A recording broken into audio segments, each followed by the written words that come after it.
అపోస్తులుడైన పౌలు సెలవిచ్చిన ఈ మాటలను చూడండి.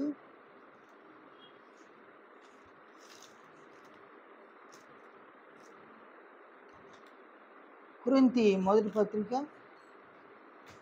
1వ అధ్యాయం 26వ వచనం.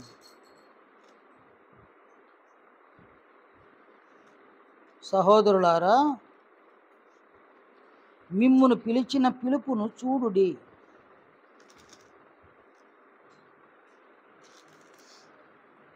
మన తండ్రి అయిన దేవుడు మనలను సంఘములోనికి పిలిచినాడు.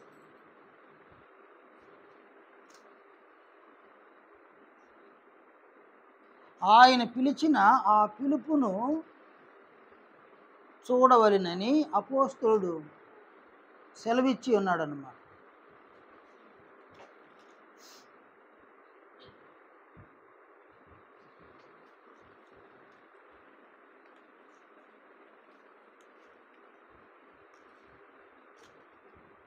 తదుపరి ఆయన ఏమన్నారంటే,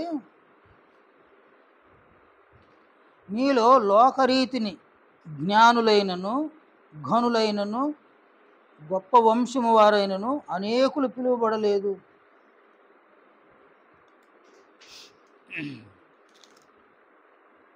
లోక సంబంధమైన జ్ఞానులను ఘనులను గొప్ప వంశము వారిని ఆయన పిలువలేదు. మరి ఎవరిని పిలిచినాడు అంటే, సామాన్యమైనటువంటి మనలను మన తండ్రి అయిన దేవుడు పిలిచినాడు అనమాట. ఏ శరీరియు దేవుని ఎదుట అతిశయింపకుండునట్లు జ్ఞానులను సిగ్గుపరచుటకు లోకములో నుండి వెర్రి వారిని దేవుడు ఏర్పరచుకొని ఉన్నాడు. మనలను ఆయన ఏర్పరచుకున్నాడు, వెర్రి వారినిగా ఏర్పరచుకున్నాడు. బలవంతులైన వారిని సిగ్గుపరచుటకు లోకంలో బలహీనులైన వారిని దేవుడు ఏర్పరచుకొని ఉన్నాడు. ఆ పక్షమందు మనం బలహీనులము, అంటే మనం వెర్రివారము, మనము బలహీనులము. ఎన్నికైన వారిని వ్యర్థము చేయుటకు లోకములో నీచులైన వారిని, తృణీకరింపబడిన వారిని, ఎన్నిక లేని వారిని దేవుడు ఏర్పరచుకొని ఉన్నాడు. కాబట్టి మనము ఈ లేఖనాన్ని బట్టి చూస్తే నీచులము, తృణీకరింపబడిన వారము, ఎన్నిక లేని వారు. కాబట్టి ఇక్కడ వెర్రివారమైన మనలను, బలహీనులమైన మనలను, నీచులైన మనలను, తృణీకరింపబడినటువంటి మనలను, ఎన్నిక లేనటువంటి వారి మనలను ఆయన లోకంలో నుండి సంఘములోనికి పిలిచి మనలను ఏర్పరచుకున్నాడు అన్నమాట. జ్ఞానులను ఘనులను గొప్ప వంశపు వారిని ఆయన పిలవల. కాబట్టి అతి తక్కువ స్థాయి కలిగినటువంటి మనలను ఆయన పిలిచినాడు.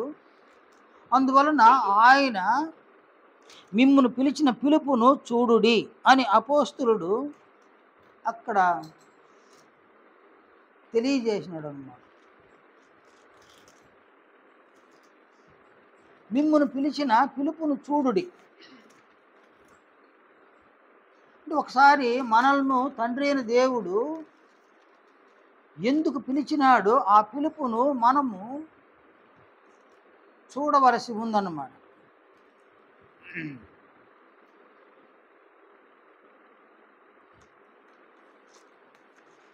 నీవు సంఘములో ఎందుకు పిలువబడి ఉన్నావో, పిలువబడిన కారణాన్ని నీవు చూసుకోవలసి ఉందన్నమాట. మనమందరము చూసుకోవలసినటువంటి వారముగా ఉన్నాం. ఈ లేఖనాన్ని చూడండి. అపోస్తలుడైన పౌలు కొలస్సీయులకు రాసిన పత్రిక 1వ అధ్యాయంలో ఆయన ఇలా సెలవిచ్చినాడు అన్నమాట.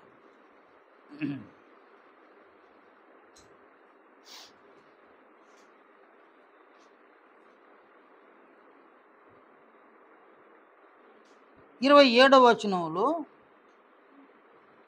అన్ని జనులలో అనగా మనలో, మనం అన్ని జనులుగా నుండి పిలువబడి ఉన్నాం. అన్ని జనులలో ఈ మర్మము యొక్క మహిమైశ్వర్యము ఎట్టిదో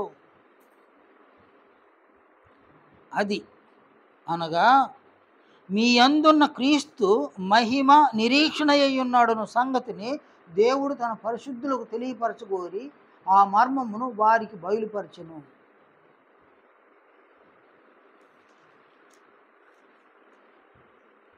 కనుక ఇక్కడ ఏమన్నాడంటే మీ యందున్న క్రీస్తు మహిమ నిరీక్షణ అయ్యున్నాడు అని అపోస్తలుడు ఇక్కడ బోధించినాడు అన్నమాట.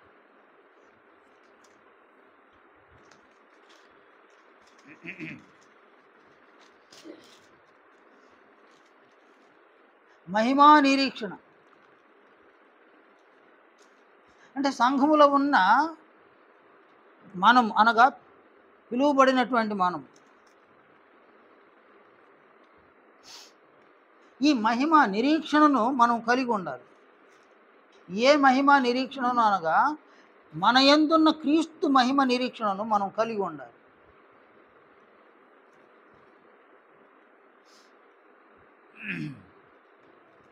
అనగా ఇక్కడ క్రీస్తు యొక్క మహిమను మనము నిరీక్షించాలన్నమాట.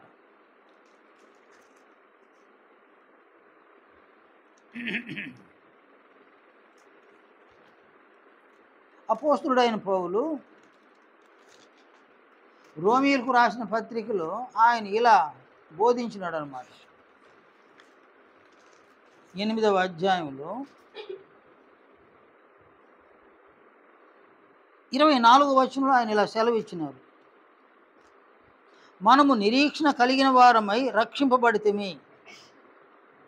నిరీక్షింపబడినది కనబడినప్పుడు నిరీక్షణతో పని ఉండదు.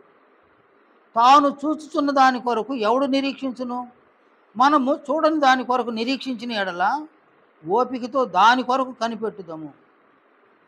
సంఘంలో ఉన్నవారు ఒక నిరీక్షణను కలిగి ఉన్నారు అని అపోస్తలుడు ఇక్కడ బోధించినాడు అన్నమాట.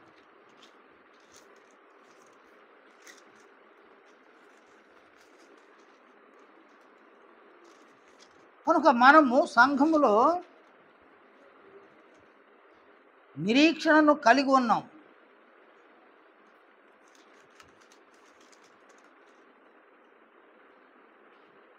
ఏ నిరీక్షణను మనం కలిగి ఉన్నాము?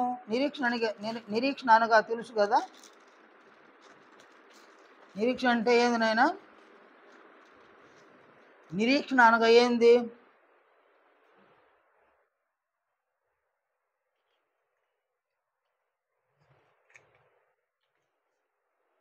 నిరీక్షణ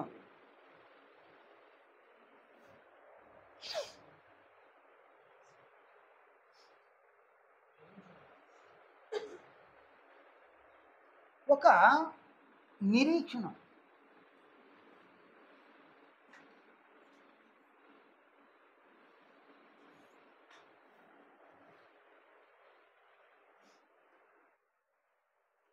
మనమైతే లోకంలో నుండి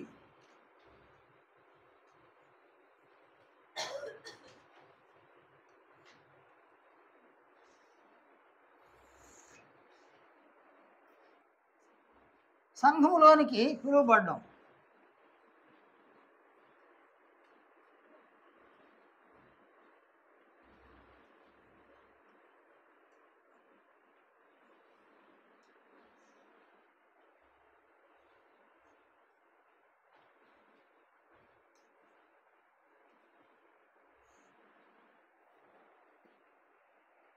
సంఘంలోనికి పిలువబడినటువంటి మనకు ఒక నిరీక్షణ ఉందన్నమాట.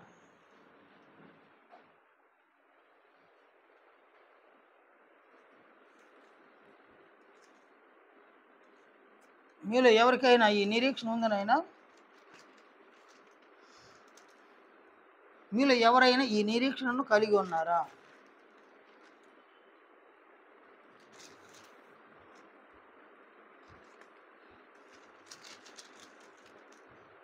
పురుషుల్లో ఎవరైనా ఒకరు చెప్పండి, మీరు ఎవరైనా ఈ నిరీక్షణను కలిగి ఉన్నారా? నిరీక్షణ ఉందా లేదా?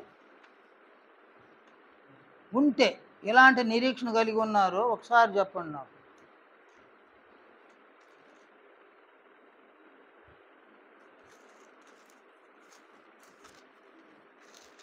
అందరూ గమ్మున ఉండరు.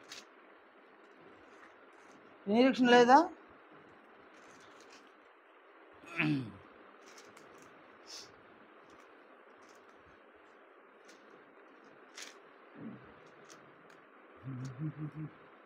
నిరీక్షణ ఎవరికి లేదా?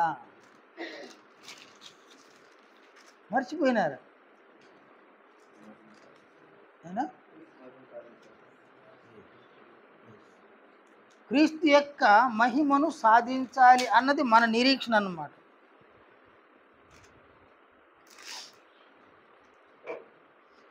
హెబ్రీ 11వ అధ్యాయం 1వ వచనం చూడండి. విశ్వాసమనున్నది నిరీక్షింపబడు వాటి యొక్క నిజస్వరూపమును అదృశ్యమైనవి ఉన్నవనుటకు రుజువునై ఉన్నది అన్నాడు.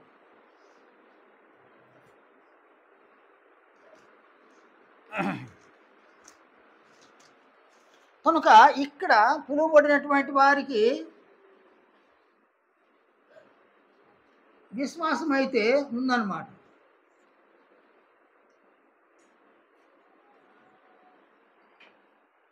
ఈ విశ్వాసం అనున్నది నిరీక్షింపబడు వాటి యొక్క నిజస్వరూపమును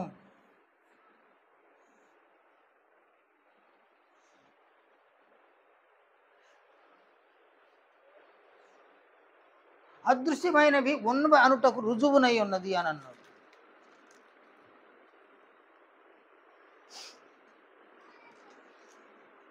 కనుక ఇక్కడ నీవు నిరీక్షణ కలిగి ఉన్నావు, అది అదృశ్యం. ఏది? ఈ నిరీక్షణ అనున్నది, ఈ నిరీక్షణ అదృశ్యం అన్నమాట.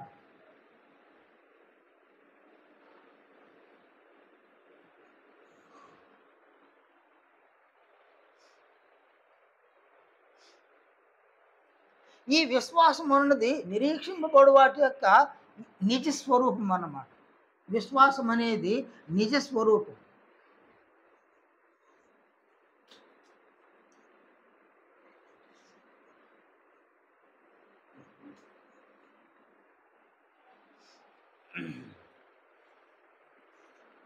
లేనివి ఉన్నవి అనుటకు రుజువు.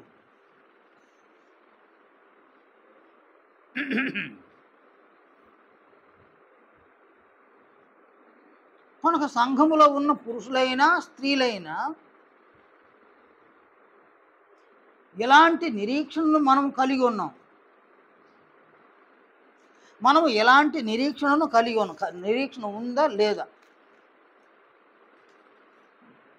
మొదటి శతాబ్దంలో వారు ఎలాంటి నిరీక్షణను కలిగి ఉన్నారు? సంఘస్థులు, అపోస్తులైనా సంఘస్థులైనా వారు ఎలాంటి నిరీక్షణను కలిగి ఉన్నారు?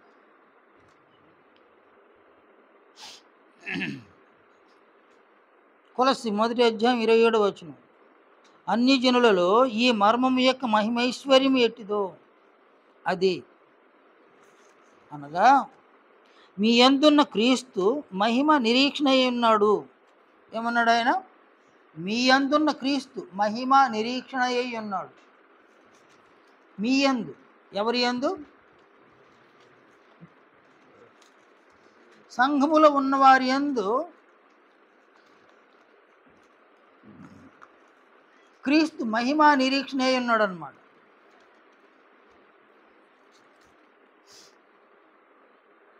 అంటే మనలో, మన యందు క్రీస్తు మహిమా నిరీక్షణగా ఉన్నాడు అన్నమాట.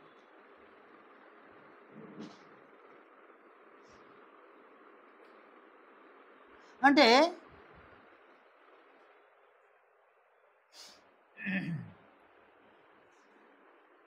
క్రీస్తు మహిమ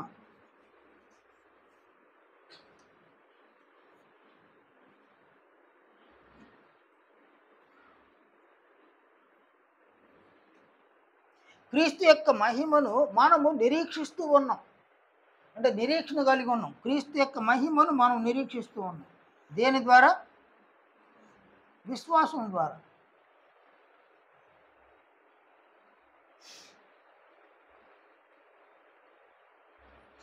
కనుక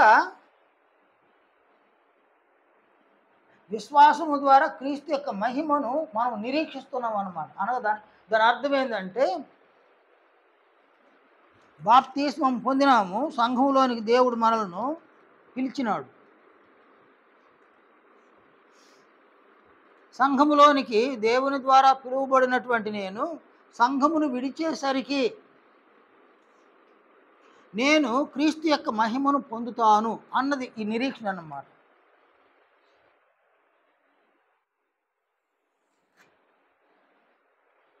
చూడండి నాయన, నేను సంఘములోనికి పిలువబడ్డా,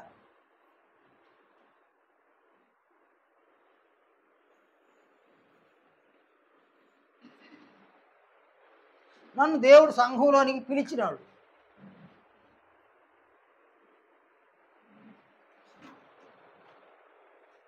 నేను సంఘాన్ని విడిచి వెళ్ళిపోతా. ఈ నిరీక్షణ సఫలం చేసుకొని వెళతా.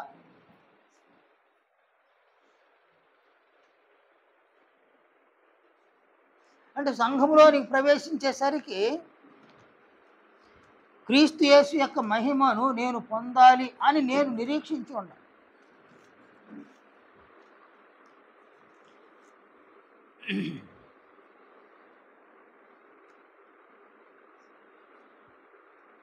ఆయన మహిమ, ఆయన రూపము, ఆయన పోలిక,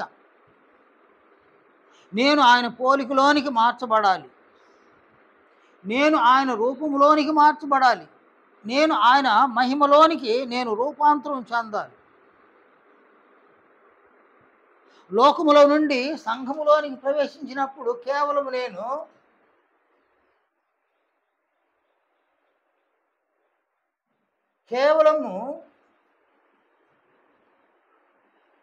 పాప మరణముల నుండి రక్షింపబడి సంఘంలోనికి వచ్చి ఉన్నా.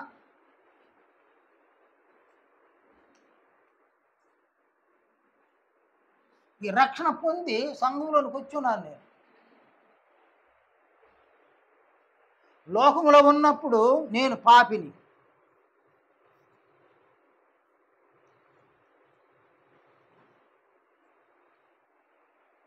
లోకములో ఉన్నప్పుడు సాతాను రూపం ఉంది నాలో.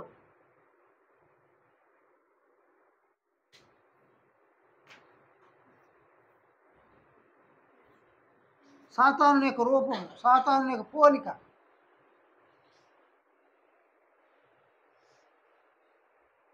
పాపినైన దేవుడు నన్ను లోకముల నుండి రక్షించి ఆయన నన్ను పిలిచినాడు. నన్ను ఎందుకు పిలిచినాడంటే తన కుమారుని యొక్క మహిమను పొందడానికి నన్ను పిలిచినాడు.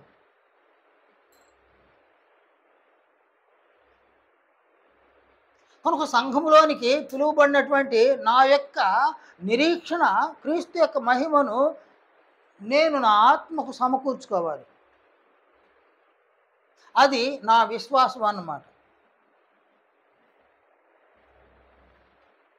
నేను సంఘములో ఉన్న దినములన్నింటిలో, మనము సంఘములో ఉన్న దినములన్నింటిలో కూడా క్రీస్తు యొక్క మహిమను నేను నా ఆత్మకు సమకూర్చుకోవాలి.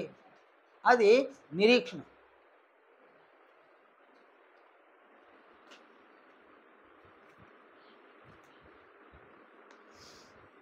ఎదురు చూడడం అన్నమాట. క్రీస్తు యొక్క మహిమను పొందాలి అని ఎదురు చూడడం, ప్రతిదినము ఎదురు చూడడం, ప్రతి క్షణము ఎదురు చూడడం.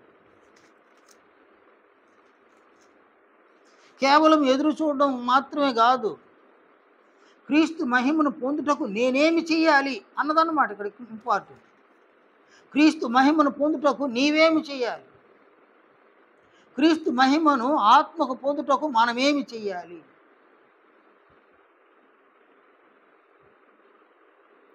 ఏమి చేసి నిరీక్షణను సఫలం చేసుకోవాలి అనేది ఇక్కడ ఇంపార్టెంట్ అన్నమాట. అంటే మహిమ ఊరకే రాదు. ఇప్పుడు చూడండి అయినా మన బంధువులు ఎవరైనా దూరదేశాల నుంచి మన బంధువులు ఎవరైనా వస్తారు అని అంటే మనము విమానాశ్రయానికి వెళతాం అన్నమాట. ఎప్పుడంటే అప్పుడు పోము, ఆ టైం చూసుకొని అక్కడికి వెళ్తాం అన్నమాట. ఆ విమానం కోసం మనం ఎదురు చూస్తాం. అది ల్యాండ్ అయిన వెంటనే మనం తాపత్రయపడతాం, ఆ విమానంలో నుంచి మా వాళ్ళు వస్తున్నారు. అది నిరీక్షణ అన్నమాట. వాళ్ళు రాగానే ప్రేమపూర్వకంగా వాళ్ళని మనం రిసీవ్ చేసుకుంటాం అన్నమాట. అంటే మనము కొంత సమయం అక్కడ నిరీక్షిస్తాం, మన వాళ్ళు వస్తున్నారని నిరీక్షిస్తాం. మన వాళ్ళు ఎవరు రారు, అందువలన మనం విమానాశ్రయానికి వెళ్ళి నిరీక్షించం అన్నమాట. ఎదురు చూడడం అన్నమాట. వచ్చే వారి కొరకు ఎదురు చూస్తాం, రాని వారి కొరకు మనం ఎదురు చూడడం. అలాగే సంఘంలో నీవు క్రీస్తు యొక్క మహిమను పొందాలి అని ఎదురు చూడడం అన్నమాట. మామూలుగా ఎదురు చూడడం కాదు, క్రీస్తు మహిమను పొందడం కొరకు నీవేమి చేసి ఎదురు చూస్తావు అనేది ఇక్కడ ఇంపార్టెంట్ అన్నమాట. మన బంధువులు వస్తున్నారు, వారి కొరకు మనం కుటుంబంలో ఏమి చేసి వారి కొరకు ఎదురు చూస్తున్నాము అనేది. వారి కొరకు ఏమీ చేయకనే మనం వారి కోసం ఎదురు చూడలేము అన్నమాట. వారి కోసం ఏమి చెయ్యకనే ఎదురు చూస్తే వారు వచ్చినా కూడా వారిని మనం సంతోషపరచగలం అన్నమాట. నీవేమి చేసి నీ బంధువులను ఎదురు చూస్తావు, నేనేమి చేసి నా బంధువులను ఎదురు చూస్తా. అలాగే ఏమి చేసి క్రీస్తు యొక్క మహిమను పొందాలని నిరీక్షణ కలిగి ఉన్నాం. క్రీస్తు యొక్క మహిమను ఎలా ఎదురు చూస్తున్నాం, ఏమి చేసి ఎదురు చూస్తున్నాం, ఇది ఇంపార్టెంట్ అన్నమాట. ఏమి చేసి క్రీస్తు మహిమను ఎదురు చూస్తున్నాము అని అంటాడు. విశ్వాసం అనున్నది, దాన్ని ఏమన్నాడు ఆయన, నిరీక్షింపబడు వాటి యొక్క నిజస్వరూపం అన్నాడు. నిరీక్షణ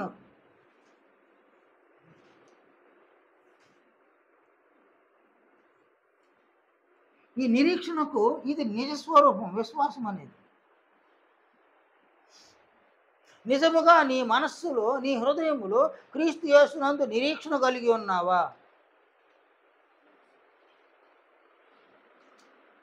మనలో పురుషులైనా స్త్రీలైనా సంఘంలో ఉన్న వ్యక్తులు, మనలో ప్రతి వారం ఎవరికి వారు, మనలో మీరెవరైనా క్రీస్తు యేసు యొక్క మహిమ కొరకు ఎదురు చూస్తూ ఉన్నారా? అంటే సంఘాన్ని విడిచేసరికి నేను ఒక 30%, ఒక 40%, ఒక 50%, ఒక 60% క్రీస్తు యొక్క మహిమను పొందాలి అని మీరు ఎవరైనా ఈ నిరీక్షణ కలిగి ఉన్నారో లేదు, మీకు మీరుగా ప్రశ్నించుకోవాలన్నమాట. మనకు మనముగా ప్రశ్నించుకోవాలి. లేదంటే అంత భ్రమలేనా, అంతా భ్రమలే, అంత ఊహలే, ఏమీ లేదన్నమాట.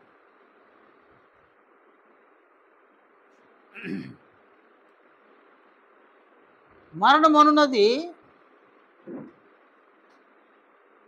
ఏ మేరకు నీవు క్రీస్తు యొక్క రూపమును సాధించినావు అని రుజువుపరిచేదన్నమాట. నేను 70 సంవత్సరాలు దేవుని దయవలన బ్రతికినాను, 75 సంవత్సరాలు దేవుని దయవలన బ్రతికినాను, 80 సంవత్సరాలు దేవుని యొక్క దయవలన బ్రతికినాను, ఇవన్నీ చెప్పుకోవడానికి బాగున్నాయి. కానీ ఒకానొక దినమున మరణం వస్తుంది. మరణించేసరికి దేవుడు నీకు ఇచ్చిన ఆయుష్కాలంలో సంఘమునందు క్రీస్తు యొక్క మహిమను ఏ శాతము నీవు సంపాదించుకున్నావు అనేది, ఏ శాతము సంపాదించుకొని నిరీక్షణను సఫలము చేసుకున్నావు అన్నది ఇక్కడ కీలకమైన విషయం అన్నమాట.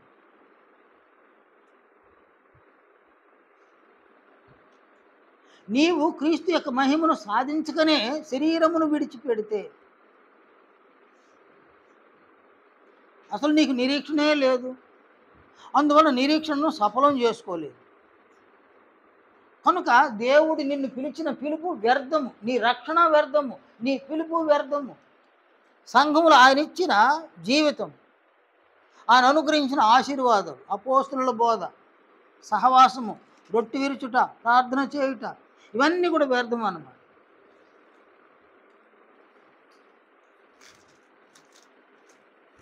ఒకానొక సందర్భంలో అపోస్తులుడైన పౌలు ఆయన సంఘానికి చెప్పిన ఈ మాటలు చూడండి. ఆయన ఇలా అన్నాడు,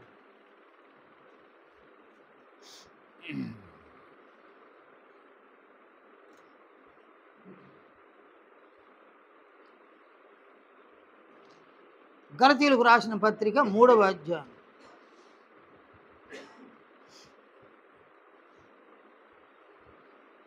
4వ వచనంలో, వ్యర్థముగానే ఇన్ని కష్టములు అనుభవించితిరా. ఒక ప్రశ్న వేసినాడు ఆయన, వ్యర్థముగానే ఇన్ని కష్టములు అనుభవించితిరా. కాబట్టి ఇక్కడ జీవితకాలం అంతా కూడా క్రీస్తు యొక్క మహిమను సాధించుకుని జీవిస్తే నీవు పొందిన బాప్తిస్మము వ్యర్థము, నీవు పొందిన రక్షణ వ్యర్థము, నీ పిలుపు వ్యర్థము, సంఘములో ఆత్మ సంబంధమైన ఆశీర్వాదాలన్నీ కూడా వ్యర్థము. చివరికి నీవు ఒక వ్యర్థుడిగా, ఒక వ్యర్థురాలుగా సంఘమును విడిచి వెళ్ళిపోవడం అన్నమాట.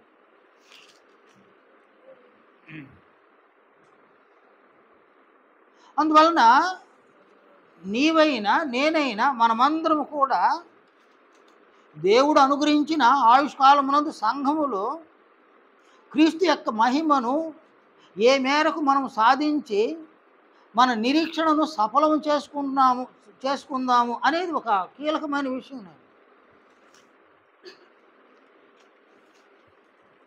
కనుక బాప్తిస్మం పొందిన ప్రతి ఒక్కరు, సంఘంలో ఉన్నటువంటి ప్రతి ఒక్కరు కూడా ఈ నిరీక్షణను కలిగి ఉండాలి.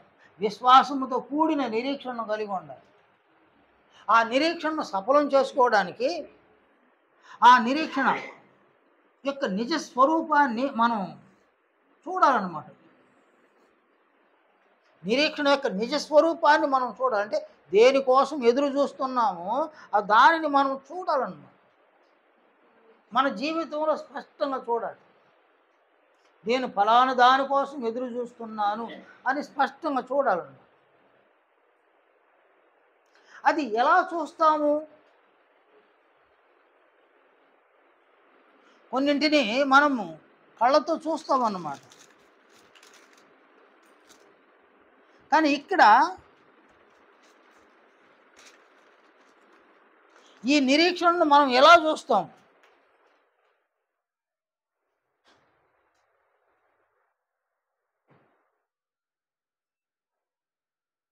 నిరీక్షణను మనము విశ్వాసముతో చూడవలసి ఉందన్నమాట. నేను మళ్ళీ చెప్తున్నాను, ఆ నిరీక్షణను మనము దేంతో చూడవలసి ఉంది? విశ్వాసముతో చూడాలి. ఇక్కడ విశ్వాసం అనగా ఏంది? విశ్వాసము క్రీస్తు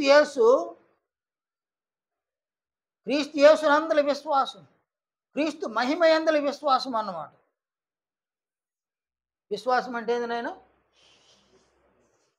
విశ్వాసం అంటే నమ్మడం,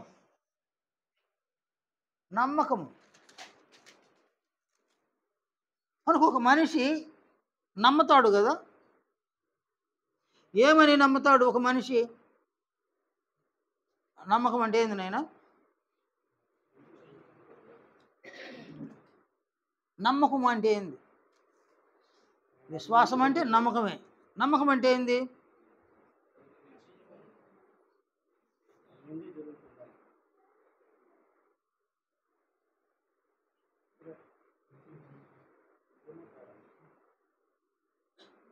ఆయన నమ్మకం అంటే ఏంది నాయన? కొంచెం గట్టిగా చెప్పు నాయన. అది రైట్ అయినా రాంగ్ అయినా గట్టిగా చెప్పామే. అది విశ్వాసం. ఓకే, నువ్వు చెప్పు నాయన. చిన్న విశ్వాసం అంటే ఏంది? గలనా? చెయ్యగలరు అంటే ఎవరిని చెప్తుండవు? చెయ్యగలను. ఏనా రాజా? విశ్వాసం అంటే నమ్మకం అనుకున్నాం కదా. నమ్మకం అంటే ఏంది? నమ్మకం నాయన.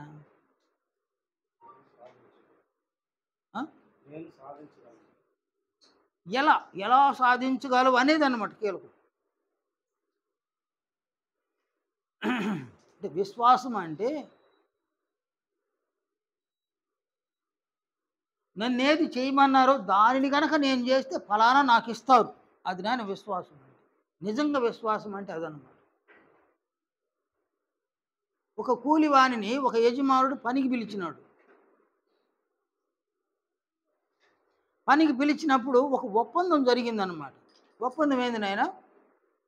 ఈ దినమంతా నా పొలంలో నువ్వు పని చేస్తే ఈ సాయంత్రానికి ఇంతగా నీకు కూలి ఇస్తావు. ఇది ఒప్పందం. కానీ ఒక పనివాడిని పనికి పెట్టినారు కదా. ఆ పనికి నియమించిన తర్వాత వాడు నమ్మినాడు. నమ్మకం అంటే ఏంది నాయన? ఇక్కడ నమ్మకం అంటే ఏంది? అప్పగించిన పనిని నేను చేస్తే నాకు ఈ జీతం లేక ఈ కూలి నాకు ఇస్తారు. ఇదన్నమాట నమ్మకం. అబ్రహాముని దేవుడు పిలిచినాడు కదా. ఆయన ఏమని చెప్పినాడు? ఆయన నీవు నీ తండ్రి ఇంటి నుండి, నీ బంధువుల ఇంటి నుండి కదా, నీ దేశం నుండి నేను నీకు చూపించే దేశమునకు రా అని పిలిచినాడు. పిలుస్తూ ఏమన్నాడు ఆయన? నిన్ను గొప్ప జనంగా చేస్తా కదా, నీ సంతానమును ఆశీర్వదిస్తాను, నిన్ను గొప్ప జనంగా చేస్తామన్నాడు. అబ్రహాం యొక్క నిరీక్షణ ఏంది? నీ యందు భూలోక వంశములన్నీ ఆశీర్వదింపబడును, నిన్ను ఆశీర్వదించు వారిని ఆశీర్వదిస్తా, నిన్ను దూషించు వారిని శపిస్తా. ఇది దేవుని వాగ్దానం అన్నమాట. కాబట్టి భూలోక వంశములన్నీ కూడా నా యందు దేవుడు ఆశీర్వదిస్తామన్నాడు. ఎవరైనా నన్ను ఆశీర్వదిస్తే వారిని దేవుడు ఆశీర్వదిస్తాడు. ఎవరైనా నన్ను దూషిస్తే దేవుడు వాళ్ళు ఏం చేస్తాడు? శపిస్తాడు. కాబట్టి నేను ఎలా ఉంటాను? నేను క్షేమంగా ఉంటాను. కనుక ఆయన పిలిచినాడు, నువ్వు రా, నేను ఇలా చేస్తాను నిన్ను అన్నాడు. దానిని అబ్రహాం ఏం చేసినాడు? నమ్మినాడు. నమ్మి ఏం చేసినాడు? ఆయన ఏదైతే నిరీక్షణ కలిగి ఉన్నాడో ఆ నిరీక్షణ సఫలం చేసుకోవడానికి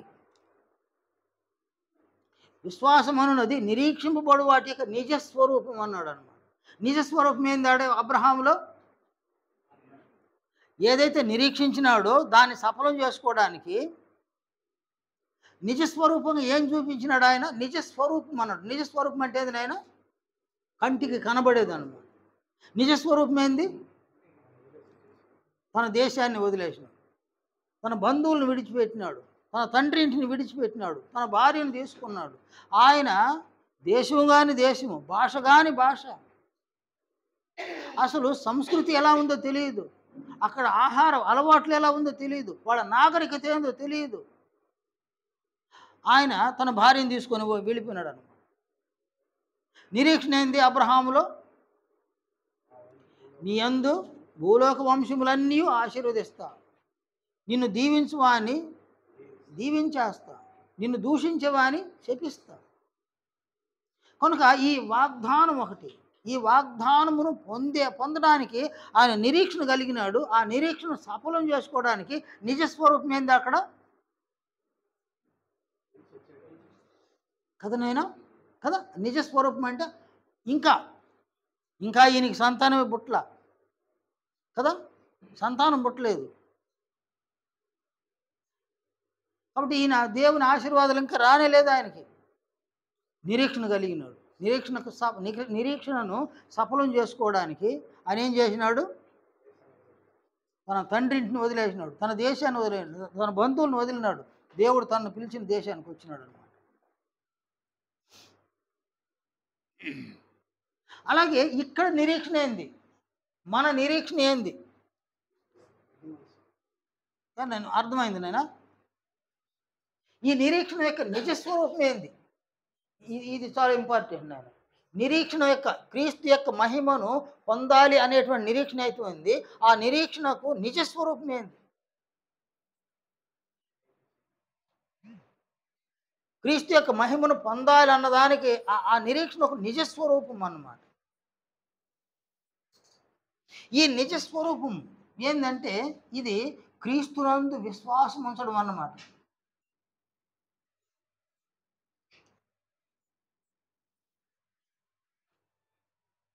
క్రీస్తునందు విశ్వాసం ఉంచడం.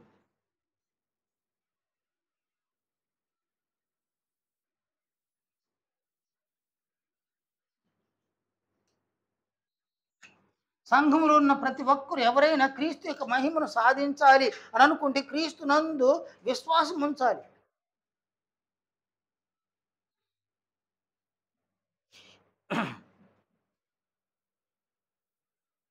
నిరీక్షణకు నిజస్వరూపం ఏంటంటే క్రీస్తునందు విశ్వాసం ఉంచాలి. క్రీస్తునందు విశ్వాసం ఉంచడం అనగా ఏంది? క్రీస్తునందు విశ్వాసం ఉంచడం. అబ్రహాము దేవుని నమ్మెను, అది అతనికి నీతిగా ఎంచబడును. ఇక్కడ మనం ఎవరిని నమ్మాలి? ఈడ క్రీస్తుని నమ్మాలి. క్రీస్తును నమ్మడం అంటే ఏంది? అది విశ్వాసము. క్రీస్తును నమ్మడం అంటే ఏంది?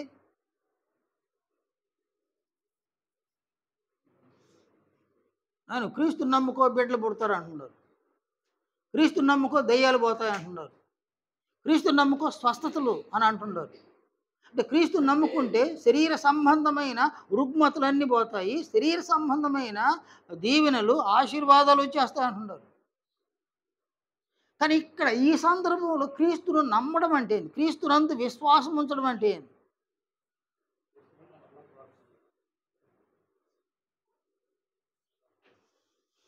నేను క్రీస్తునందు అంటే దేవుని యందు విశ్వాసం ఉంచినాడు అబ్రహాం. అలాగే క్రీస్తునందు విశ్వాసం ఉంచడం అంటే ఏది? నేను క్లూ ఇచ్చిన మీకు. నేను అబ్రహాము దేవుని నమ్మాను, ఆయన వాగ్దానాలు నమ్మినాడు. నమ్మి ఏం చేసినాడు? ఆయన నిరీక్షణ సఫలం చేసుకోవడానికి ఏం చేసినాడు?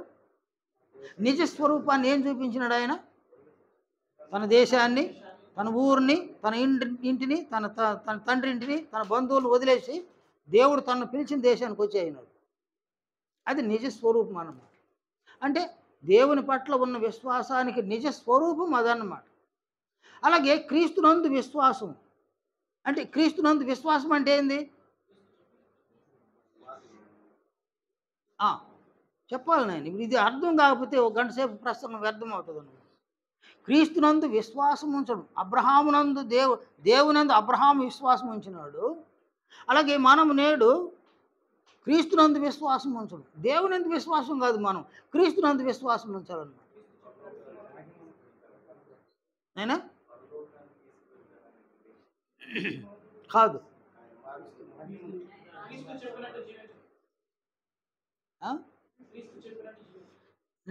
అంటే నమ్మడం అన్నాను కదా నాయన. విశ్వాసం అంటే ఏంది? నమ్మడం. ఆ నమ్మడం అంటే ఏంది దాన్ని అడుగుతున్నాను నేను.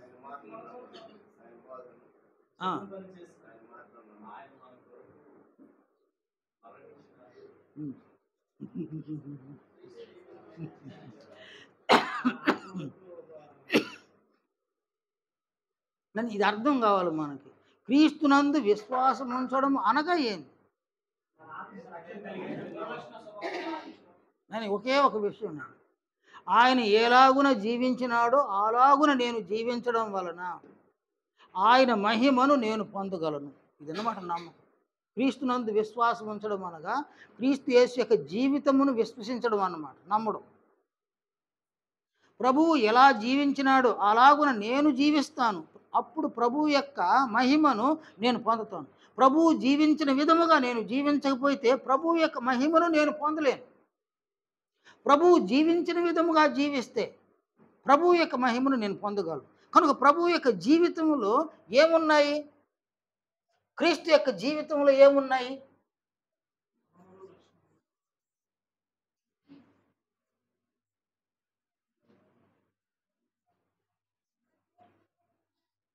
క్రీస్తు యొక్క జీవితంలో ఏమున్నాయి?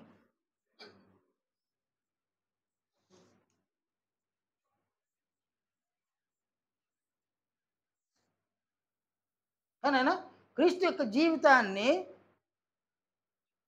ఒక నాణ్యలాగా చూడవచ్చు. నాణ్యానికి రెండు ముఖాలు ఉన్నాయన్నమాట. నాణ్యమునకు రెండు ముఖాలు ఉన్నాయన్నమాట. ఒక ముఖములో ఏముంది? బొమ్మ ఉంది, మరొక ముఖములో బొరుసుంది ఒక నాణ్యానికి. అలాగే క్రీస్తు యొక్క జీవితంలో రెండు భాగాలు ఉన్నాయన్నమాట, రెండు ముఖాలు ఉన్నాయన్నమాట. ఒకటేమో ప్రేమ ఒక ముఖంలో, దయ, కనికరము,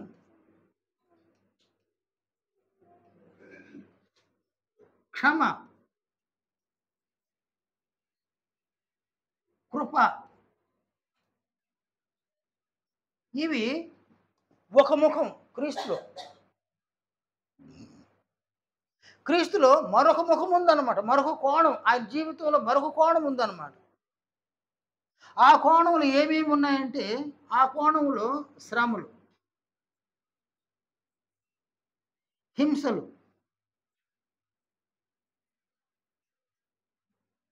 నిందలు, శోధనలు,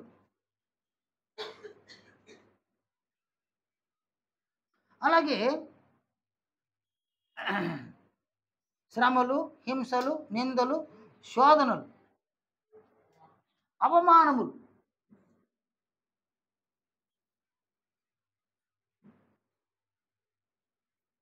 దూషణలు.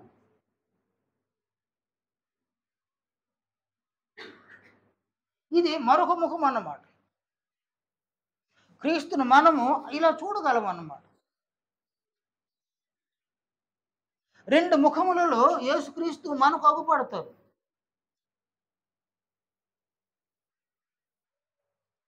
క్రీస్తునందు విశ్వాసం ఉంచడము, క్రీస్తునందు విశ్వాసం ఉంచుట అనగా క్రీస్తు యొక్క జీవితంలో విభిన్నమైన రెండు కోణాలు ఉన్నాయి, రెండు ముఖాలు ఉన్నాయి. ఒక కోణములో ఆయన దైవ స్వభావాలను కలిగి ఉన్నాడు, మరొక కోణములో నరమాత్రులు ఊహించినటువంటి మరొక కోణం ఆయనలో ఉందన్నమాట. ఏ నరుడు కూడా శ్రమలు రావాలని, హింసలు రావాలని కోరుకోడు, అవమానాలు రావాలని, నిందలు రావాలని కోరుకోడు. ప్రతి మనుషుడు, పురుషుడైనా స్త్రీ అయినా సుఖంగా ఉండాలి అని కోరుకుంటాడు. కానీ యేసు ప్రభువు ఈ సుఖాన్ని కోరుకోలేదన్నమాట. ఆయన మరొక కోణంలో అనేక శ్రమలు, అనేక హింసలు, నిందలు, శోధనలు, అవమానాలు, దూషణలు, అనేక బాధలు, దుఃఖము, అనేకమును ఆయన తన జీవితంలో కలిగి ఉన్నాడు. అంటే ఒకే ఒక జీవితంలో ఆయన ప్రేమించగలడు, ఆయన శ్రమలను పొందగలడు, ఆయన దయ చూపించగలడు, హింసలు పొందగలుగుతాడు, ఆయన కనికరించగలడు, అనేక నిందలు పొందగలుగుతాడు, ఆయన క్షమించగలడు, అనేక శోధనలు ఎదుర్కొన్నాడు, ఆయన కృప చూపించగలడు, ఆయన అనేక అవమానాలు భరించినాడు, అనేక మంది దూషించిన అవమానములను భరించినాడు. ఆయన ఎవరిని బదులు దూషించలే, ఆయనను శ్రమ పెట్టిన వారిని ఆయన శ్రమ పెట్టలే, ఆయనను హింసించిన వారిని ఆయన హింసించలే, ఆయనను దూషించిన వారిని దూషించలే, ఆయనను ద్వేషించిన వారిని ఆయన ద్వేషించలే. ఆయన క్షమించినాడు, ఆదరించినాడు, కనికరించినాడు, దయ చూపించినాడు. తనలో ఉన్న దేవుని యొక్క గుణలక్షణ స్వభావాలన్నింటినీ చూపించినాడు. అందువలన క్రీస్తు యేసునందు విశ్వాసం ఉంచడము అనగా ఆయన జీవితాన్ని విశ్వసించడం అన్నమాట. ఆయన అలా జీవించినాడు. ఆయన జీవితంలో రెండు ముఖాలు కనిపిస్తాయి. ఒకవైపున దైవ స్వభావాలను చూపించినాడు, మరొక వైపున ఆయన అనేక శ్రమలను పొందినాడు. మామూలు వ్యక్తి కాదు ఆయన, దేవుని కుమారుడు. ఆయన మామూలు నరమాత్రుడు కాదు, దేవుని కుమారుడు. ఆయన శరీరంలో ఉన్న దేవుని కుమారుడు. లోకంలో ఉన్న మనుషులందరూ కూడా శరీరంలో ఉన్న సాతాను పిల్లలన్నమాట. ఆయన శరీరంలో ఉన్న దేవుని కుమారుడు అన్నమాట. దేవుని కుమారుడు అంతటి వాడు అనేక శ్రమలు పొందినాడు, హింసలు పొందినాడు, అనేక సార్లు శోధింపబడ్డాడు, అనేకుల చేత దూషింపబడ్డాడు, అనేకుల చేత అవమానింపబడ్డాడు. ఎక్కడ కృంగిపోలేదు, ఎక్కడ ఆయన బాధపడలేదు. ఆయన తన జీవితాన్ని, తన జీవితంలో ఉన్న దైవ స్వభావాలని ఏ క్షణంలో కూడా ఆయన కోల్పోలేదండి. ఇప్పుడు పేతురు ఎంత చక్కగా ఆయన గురించి చెప్పినాడు చూడండి. ఆయన పేతురు మొదటి పత్రికలో 2వ అధ్యాయము 23వ వచనంలో, ఆయన దూషింపబడి బదులు దూషింపలేదు, ఆయన శ్రమ పెట్టబడి బెదిరించలే ఎవరిని. కనుక యేసు ప్రభువు ఆయన బెదిరించాలనుకుంటే నరులు ఆయన ముందు నిలవజాలరు అన్నమాట. యేసు ప్రభువు ఎవరినైనా నాశనం చేయాలనుకుంటే సర్వనాశనం చేసేయగలుగుతాడు ఆయన. ఎందుకంటే ఆయనకు అపారమైన శక్తి ఉంది. అంతేకాదు సర్వ శరీరుల మీద ఆయనకు అధికారం ఉందన్నమాట. సర్వ శరీరుల మీద అధికారమును కలిగినటువంటి ఆయన ఏ శరీరాల మీద అధికారమును కలిగి ఉన్నాడో ఆ శరీరాలు అవమానిస్తే, ఆ శరీరాలు దూషిస్తే, ఆ శరీరాలు ద్వేషిస్తే, ఆ శరీరాలు హింసిస్తే, ఆ శరీరాలు శ్రమపరిస్తే వాటన్నిటిని కూడా ఆయన ఓర్చు.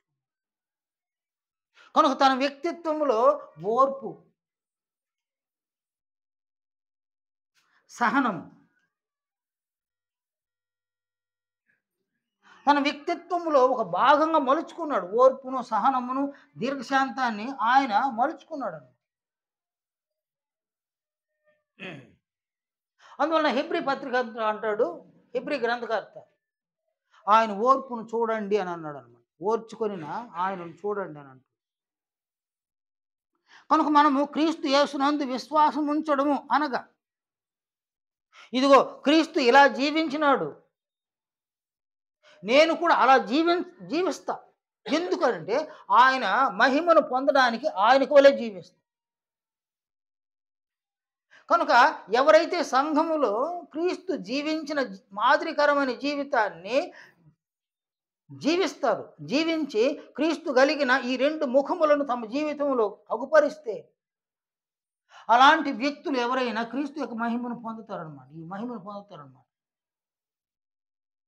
ఈ మహిమను పొందిన వాళ్ళు నిరీక్షణను సఫలం చేసుకుంటారన్నమాట. క్రీస్తు మహిమను పొందినటువంటి వారు ఈ నిరీక్షణను సఫలం చేసుకుంటారు.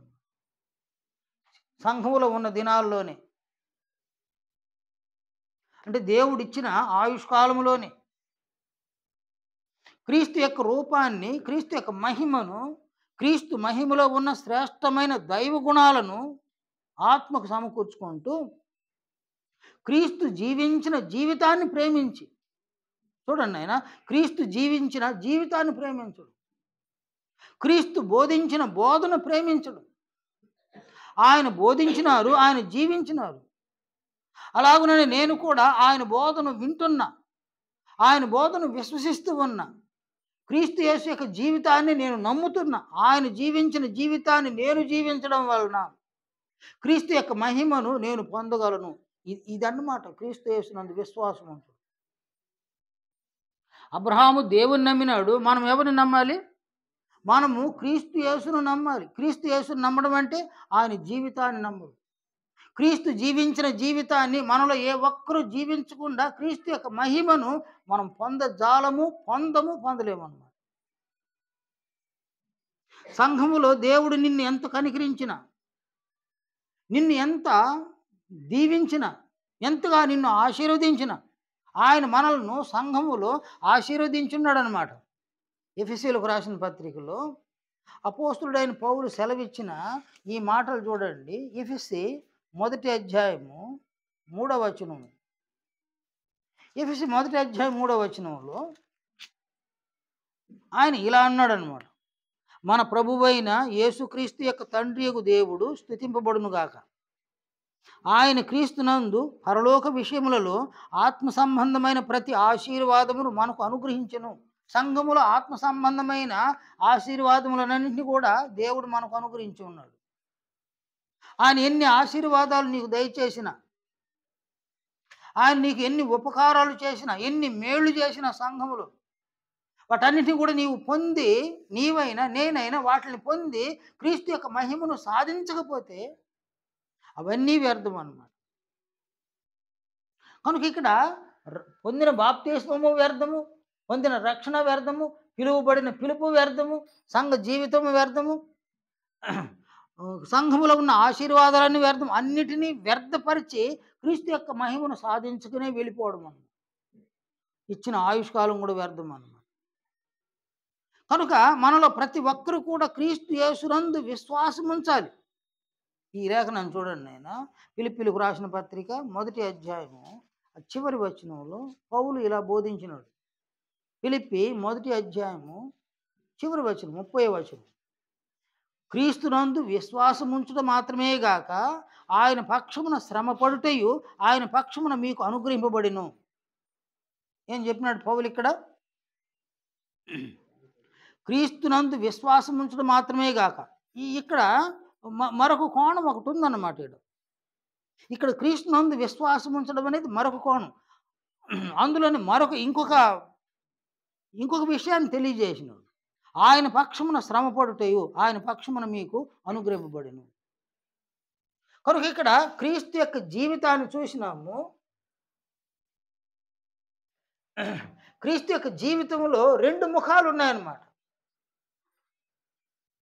ఆ 2 ముఖాలను విశ్వసించడం. క్రీస్తుకు వలె ప్రేమ చూపిస్తా, సేమ్ టైం క్రీస్తుకు వలె శ్రమలు అనుభవిస్తా. క్రీస్తుకు వలె సంఘములో దయ చూపిస్తా, సేమ్ టైం క్రీస్తుకు వలె హింసలు పొందుతా. క్రీస్తుకు వలె కనికరాన్ని చూపిస్తా, అదేవిధంగా క్రీస్తువుని పోలి అనేక నిందలు భరిస్తా. క్రీస్తు వలె క్షమిస్తాను, ఆయనకు వచ్చిన శోధనలు కూడా నేను పొందుతాను. క్రీస్తుకు కృపను చూపించినారు, అలాగే నేను కూడా కృపను చూపిస్తా. ప్రభువుకు వచ్చిన అవమానాలు నాకు వచ్చినప్పుడు వాటన్నింటిని ఓర్చుకుంటా, సహిస్తా. ఎవరైనా నన్ను దూషించినా, నన్ను ద్వేషించినా. కాబట్టి ఈ ఓర్పును, ఈ సహనమును, క్రీస్తులో ఉన్న ఓర్పు, సహనము, ఈ దీర్ఘ శాంతమును నేను నా వ్యక్తిత్వంలో నీకు సమకూర్చుకునే విధంగా క్రీస్తు కలిగిన, తన జీవితంలో కలిగిన ఆ 2 ముఖములను నేను నమ్మి వాటిని అనుసరిస్తాను.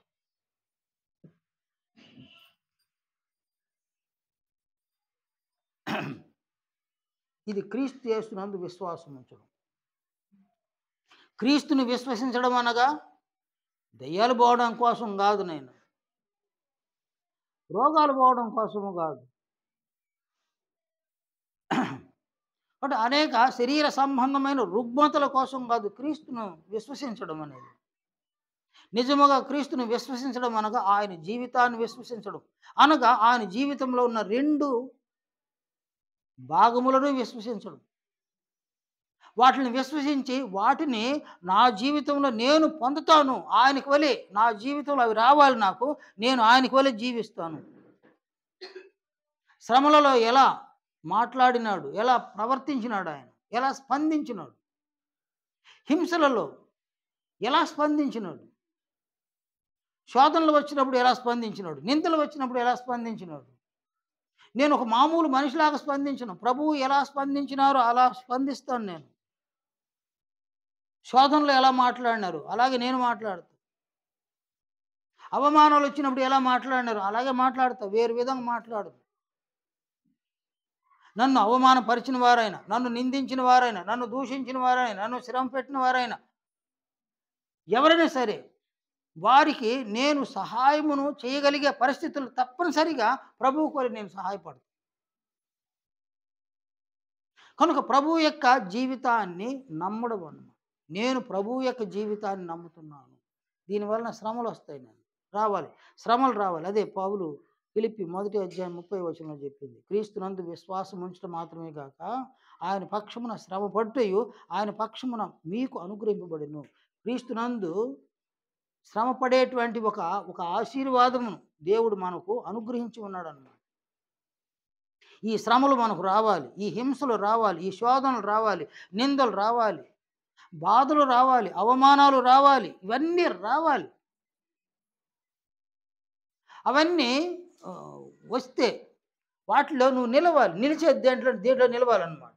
ఏవి సంభవించినా ఆయన దైవ స్వభావాలను కోల్పోవాలి. అలాగే ఆయనలో ఉన్న ఆ స్వభావాలని మనం కలిగి ఆ స్వభావాలను కోల్పోకుండా వాటిని డెవలప్ చేసుకోవడం. క్రీస్తునందు మనము విశ్వాసం ఉంచు. ఎవరైతే క్రీస్తునందు విశ్వాసం ఉంచుతారో వారు క్రీస్తు యొక్క జీవితాన్ని ఆ జీవితంలో ఏమున్నాయో స్పష్టంగా చూడాలన్నమాట. ఎందుకంటే అవి మనం వర్తింపు చేసుకోవాలి వాటిని. ఆయన జీవితంలో ఉన్న వాటిని మనం వర్తింపు చేసుకోవాలి. కనుక క్రీస్తు యొక్క జీవితాన్ని స్పష్టంగా చూడాలి. ఆయన జీవితంలో ఏమేమి ఉందో చూడాలి. ఆయన జీవితంలో ఏవేవి ఉన్నవో అవన్నీ నీ జీవితంలో నీకు సంభవించే విధముగా నీవు దేవుని ప్రార్థించాలని.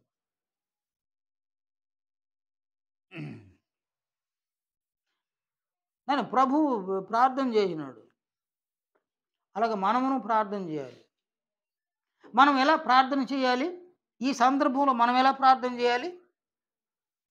క్రీస్తు యొక్క జీవితంలో ఏమేమి సంభవించినాయో అవన్నీ కూడా తండ్రి నా జీవితంలో సంభవించాలి. అప్పుడు నేను క్రీస్తు యొక్క జీవితాన్ని కలిగి ఉన్నాను. క్రీస్తులో లేనివి ఉన్నవి నాలో లేకుండా పోతే క్రీస్తు జీవితం నాలో లేదు. క్రీస్తు జీవితంలో ఏమేమి సంభవించినవో అవన్నీ కూడా నా జీవితంలో సంభవించే విధంగా కనికరించిన ఆయన దయ చూపించి అవన్నీ నాలోనికి రావాలి. అవి వచ్చినప్పుడు నేను అలాంటి పరిస్థితులను ఎదుర్కోవడానికి క్రీస్తునందు విశ్వాసం ఉంచుతున్నాను కదా. ఆయన ఎలా జీవించినాడో అలాగనే ఆ శ్రమలలో నేను జీవిస్తా, హింసలలో కూడా జీవిస్తా. అంటే ఆయన ఎలా స్పందించినాడో అలా నేను స్పందిస్తా. ఇక్కడ క్రీస్తును పోలి జీవితాన్ని జీవించడం వలన, ఆయనలో ఉన్న శ్రమలను మనం అనుభవించడం వలన, హింసలను అనుభవించడం వలన, అవమానాలను అనుభవించడం వలన, నిందలను అనుభవించడం వలన, అనుభవించి క్రీస్తు యొక్క మహిమను పొందడం వలన ఆ ఆనందమే వేరునైన అది ఆనందము మహా ఆనందం అన్నమాట.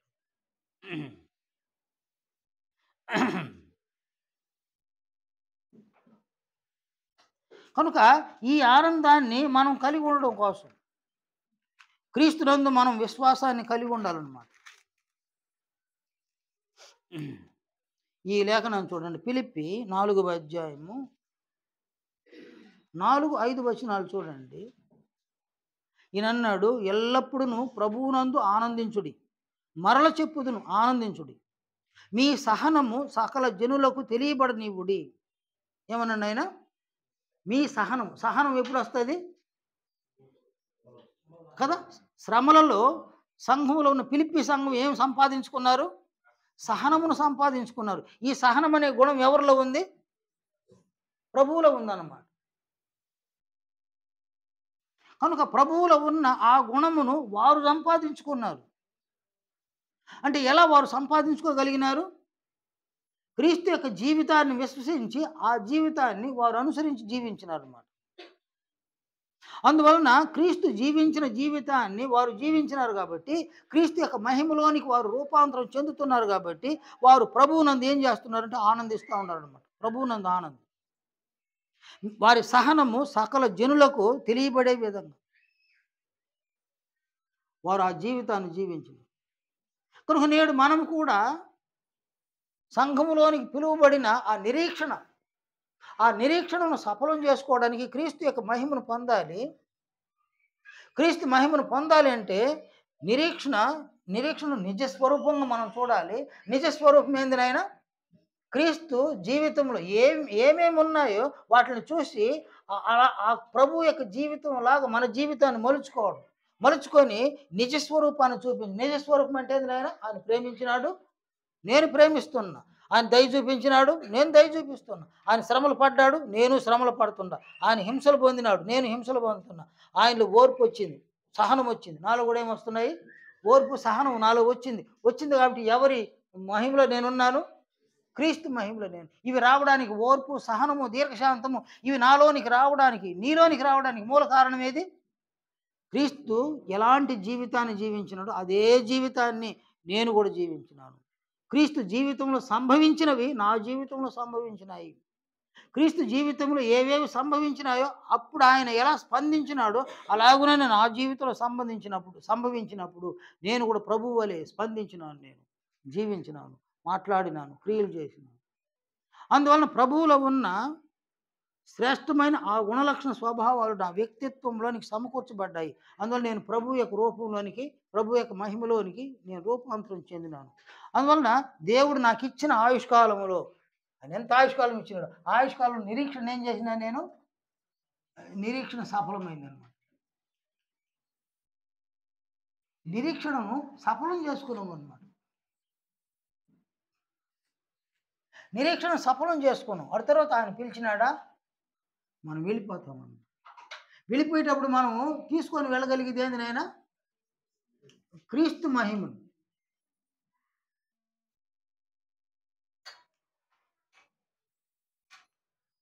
క్రీస్తు యొక్క మహిమను మనము తీసుకొని వెళ్తాం.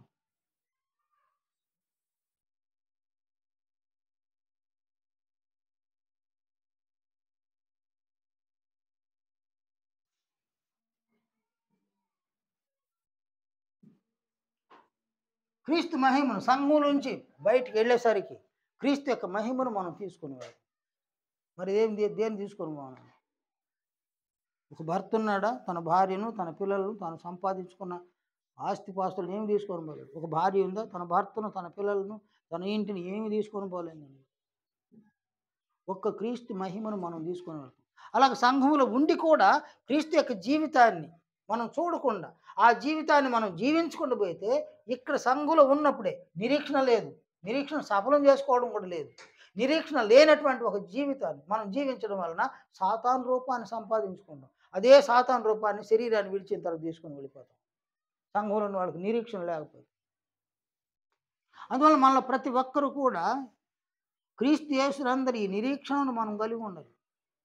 నా ప్రభువు యొక్క మహిమను నేను సంఘములో ఉన్న దినములలో ఆయన ఇచ్చిన ఆయుష్కాలం అంతట్లో నేను సంపాదించుకుంటాను. ఒక 30%, ఒక 40, ఒక 50, ఒక 60% క్రీస్తు యొక్క మహిమను నేను పొందాలి. అందుకొరకు క్రీస్తులా నేను జీవిస్తాను. ఇది క్రీస్తు యేసునందున్న విశ్వాసం. ఇటు విశ్వాసాన్ని మనం కలిగి జీవిస్తే సంఘములో ఉన్న దినములోనే, ఆయన ఇచ్చిన ఆయుష్కాలంలోనే మనమందరం కూడా క్రీస్తు యొక్క మహిమను పొందితే నిరీక్షణను సఫలం చేసుకుంటాం. ఆ నిరీక్షణకు నిజ స్వరూపం ఏంది? క్రీస్తును పోలి జీవించడమే ఒక నిజ స్వరూపం అన్నమాట. ఆ నిజ స్వరూపానికి చూపిస్తాము, క్రీస్తు మహిమను పొందుతాము, నిరీక్షణ సఫలం చేసుకుంటాము. ఆయన మనల్ని పిలిచితే నెక్స్ట్ పిలుస్తాడు కదా, తన మహిమకు, తన రాజ్యమునకు మనల్ని పిలుస్తున్న దేవుడు అన్నమాట. ఆయన నెక్స్ట్ పిలిస్తే ఆయన పిలుపును అంగీకరించి క్రీస్తు మహిమను మనతో పాటు తీసుకొని వెళ్తాము. అందువలన అపోస్తులైన పౌలు అన్నాడు, సహోదరులారా మిమ్మును పిలిచిన పిలుపును చూడుడి అని అన్నాడు. మనల్ని పిలిచిన ఆ పిలుపును మనం చూడాలి. మనకున్న అవసరాలు, మనకున్న కోరికలు, మనకున్న ఆశలు, మనకున్న ఇచ్చలు అసలు క్రీస్తు ఈ నిరీక్షణను అభ్యంతరపరుస్తున్నాయి అన్నమాట. అందువలన ఈ పిలుపును మనం చూసుకోలేకపోతున్నాం. కనుక మనము ఒక ఏకాగ్రత కలిగి ఉండాలి. నేను క్రీస్తును సంపాదించుకోవాలి అన్నటువంటి ఒక ఏకాగ్రతను మనం కలిగి ఉండాలన్నమాట. ఈ నిరీక్షణను సఫలం చేసుకోవడానికి యేసుక్రీస్తు యొక్క జీవితాన్ని నమ్ముతాను, నేను ఆ జీవితాన్ని జీవిస్తాను, ఆయన జీవితాన్ని జీవించి ఆయన మహిమను నేను పొందుతాను అని ఆయన జీవితాన్ని జీవించి సంఘంలో విశ్వాసానికి నిజ స్వరూపంగా దాన్ని మనం చూపించాలి. నిరీక్షణకు నిజ స్వరూపంగా దాన్ని మనం చూపించాలన్నమాట. దేవుడు చూస్తాడు మనల్ని, ప్రభువు చూస్తాడు, వాళ్ళు మహా ఆనందిస్తాడు. మన జీవితాలు ధన్యమవుతాయి, నిరీక్షణ సఫలం అవుతుంది. కనీసం 30%, 40%, 50% ప్రభు యొక్క మహిమను మనం పొందుతాం. ఆయన పిలిచినాడా, రెండవసారి పిలిచినాడా, తన మహిమకు, తన రాజ్యానికి మనం పిలిచినాడా? మనం ఏం చక్కగా ప్రభు యొక్క మహిమను పొందినాం కాబట్టి ఆయన పిలుపును అంగీకరించి మనం వెళ్ళిపోతాం. మనం ధన్యులము. కనుక ఆయన మనల్ని పిలిచిన పిలుపును మనం స్పష్టంగా చూడాలి. తన కుమారుని యొక్క మహిమను పొందడానికి ఆయన మనల్ని పిలిచినాడు కదా. ఆయన తెస్సలోనికీయులకు రాసిన 2వ పత్రిక 2వ అధ్యాయం 14వ వచనంలో ఆయన ఏమన్నారు? మీరు ఇలాగున రక్షింపబడి మన ప్రభువైన యేసుక్రీస్తు యొక్క మహిమను పొందవలనని ఆయన మా సువార్త వలన మిమ్మును పిలిచెను అని అన్నాడు అనమాట. తన తండ్రి అయిన దేవుడు మనల్ని పిలవడానికి గల కారణము తన కుమారుని యొక్క మహిమను మనం పొందడానికి ఆయన మనల్ని పిలిచినాడు. ఆ పిలుపును మనం ఏం చేయాలి? ఆ పిలుపును చూడాలి. ఆ పిలుపును ఏర్పాటును ఏం చేయాలి? మనము నిశ్చయం చేసుకోవాలన్నమాట. నా జీవితంలో ఏవేమైనా సంభవించండి, ప్రభువు జీవించిన విధంగా నేను జీవిస్తా, ప్రభువు యొక్క మహిమను నేను పొందుతా. ఒకసారి తండ్రి అయిన దేవుడు సంఘంలోని పిలిచినాడు, మరొకసారి ఆయన పరలోక రాజ్యాన్ని పిలుస్తాడు నన్ను. ఆ పిలుపునకు యోగ్యుడిగా నేను యోగ్యురాలుగా తయారవు. అలాగున మనలో ప్రతి ఒక్కరూ సంసిద్ధంగా ఉండి క్రీస్తు యేసునందు ఆయన జీవితం పట్ల విశ్వాసం కలిగి క్రీస్తు యొక్క మహిమను పొందాలని నిరీక్షణ సఫలం చేసుకోవడానికి క్రీస్తుతో పాటు మనం జీవిస్తే, ఆయన మహిమను మనం పొందితే నిరీక్షణ సఫలం అవుతుంది. ఆయన తండ్రి అయిన దేవుడు మనల్ని పిలిస్తే మనం క్షేమకరంగా ఈ దేహాలను విడిచిపెట్టి మన తండ్రి అయిన దేవుని యొక్క పిలుపునకు విధేయులమై మనం పరలోక రాజ్యానికి చేరే అవకాశం ఉంది. కనుక ఈ పిలుపును మనము చూడాలి, ఈ పిలుపును చూడాలి, ఈ పిలుపును ఏర్పాటును నిశ్చయం చేసుకోవాలి. ఈ పిలుపు వల్లనైనా ఈ నిరీక్షణ ఉందే, ఈ నిరీక్షను సఫలం చేసుకోవడానికి ప్రభువుతో కలిసి ప్రభువును పోలి మనం జీవించి మనం ధన్యులం అవ్వాలి. దయచేసి కొద్ది సంగతులు మీరందరూ వీటన్నిటిని గ్రహించాలని మీకు మనవి చేస్తూ ముగిస్తున్నాను అన్నమాట. ప్రార్థించుకుందాం.